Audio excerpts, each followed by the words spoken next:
Programang ito ay rated SPG. Striktong patnubay at gabay ng magulang ang kailangan. Nakita nga ni Astrid ang patunay ng mga dokumento na hindi totoong may sakit nga pala itong si Moki.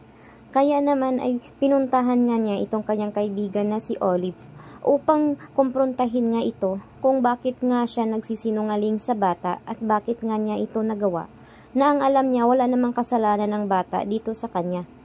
Kaya naman dahil dito ay dala-dala nga nito ng babae ang ebidensya nga hindi totoong may sakit nga ito ngang si Moki. Nagulat nga itong si Olive dahil ang akala nga niya ay hindi siya mabibisto. Subalit nagkakamali siya dahil iniimbestagahan talaga nito nga ni Astrid ang totoong nangyari nga dito kay Moki. At dito ay napatunayan niya na nagsisinungaling itong si Olive.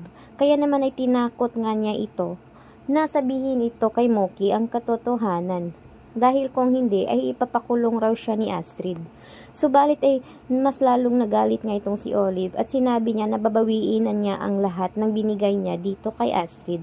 At dito ay nanlulumo na naman ito ngang si Astrid dahil alam niyang hindi ito nga kayang gawin ng kanyang ama na mawala na naman sila ng kanilang negosyo. Kaya dahil dito ay napag-iisipan na ni Astrid na bawiin na lang muna ang kanyang sinabi dahil hindi pa nga niya kayang tumayo sa kanyang paa.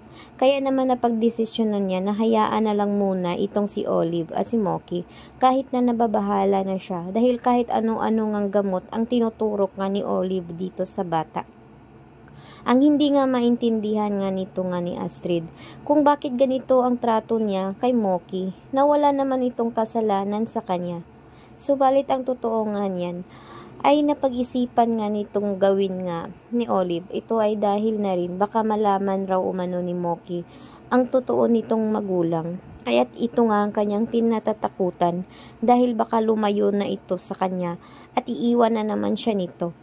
Kaya naman wala na siyang ibang magawa kundi lumpuhin ang bata at lagyan ng gamot na hindi naman sana dapat ibigay sa batang ito dahil wala naman talaga itong totoong sakit.